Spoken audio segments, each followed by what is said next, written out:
24 janvier. Matthieu chapitre 15, verset 29 à chapitre 16, verset 12. Jésus partit de cette région et retourna au bord du lac de Galilée. Il montait sur une colline où il s'assit. Des foules nombreuses vinrent auprès de lui. Avec elles, des paralysés, des aveugles, des sourds-muets, des estropiés et beaucoup d'autres malades. On les amena aux pieds de Jésus et il les guérit. La foule s'émerveillait de voir les sourds-muets parler, les estropiés reprendre l'usage de leurs membres. Les paralysés marchaient, les aveugles recouvraient la vue, et tous se mirent à chanter la gloire de Dieu d'Israël. Jésus appela ses disciples et leur dit: J'ai pitié de cette foule. Voilà déjà 3 jours qu'ils sont restés là avec moi, et ils n'ont rien à manger. Je ne veux pas les renvoyer à jeûne, de peur que les forces leur manquent sur le chemin du retour. Ses disciples lui dirent: Où pourrions-nous trouver dans ce lieu désert assez de pain pour nourrir une telle foule? Combien de pain avez-vous? 7, répondirent-ils, et quels petits poissons. Alors il invita tout le monde à s'asseoir par terre. Il prit ensuite les 7 pains et les poissons, et après avoir remercié Dieu, il les partagea et les donna aux disciples, qui les distribueront à la foule. Tous mangeront de satiété. On ramassa 7 corbeilles pleines de morceaux qui restaient.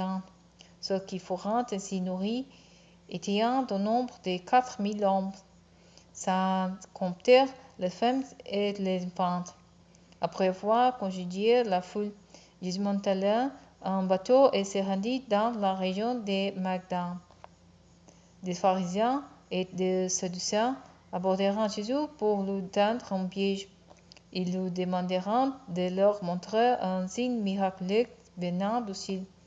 Il leur répondit: Au crépuscule, vous dites bien, demain il fera beau, car le ciel est rouge, ou bien à l'aurore, aujourd'hui on aura de l'orage, car le ciel est rouge sombre. Ainsi, vous savez reconnaître ce qui dit c'est l'aspect du ciel, mais vous êtes incapable de reconnaître les signes de notre temple. Ces gens de notre temple qui sont mauvais et infidèles à Dieu réclamant un signe miraculeux. Un signe, il est leur et ne sera pas accordé d'autre que celui de Jonas. Là-dessus, il les quitta et partit de là. En passant de l'autre côté du lac, les disciples avaient oublié d'emporter du pain. Jésus leur dit: Faites bien attention, gardez-vous du levain des pharisiens et des sadducéens. Les disciples discutaient entre eux. Ils disaient: C'est la parce que nous n'avons pas pris de pain. Jésus, sachant ce qui s'est passé, leur dit: N'avez pas de pain, ô votre foi est bien petite. Vous n'avez donc pas encore compris? Ne vous souvenez-vous pas des 5 pains distribués aux 5000 hommes et du nombre de paniers que vous avez semblés avec le reste? Et des 7 pains distribués aux 4000 hommes et du nombre de corbeilles que vous avez emportés? Comment se fait-il que vous ne compreniez parce que je ne parlais pas de pain quand je vous disais: Gardez-vous du levain des pharisiens et des sadducéens? Alors ils comprirent qu'il leur avait dit de se garder, non pas du levain que l'on met dans les pains, mais l'enseignement des pharisiens et des sadducéens.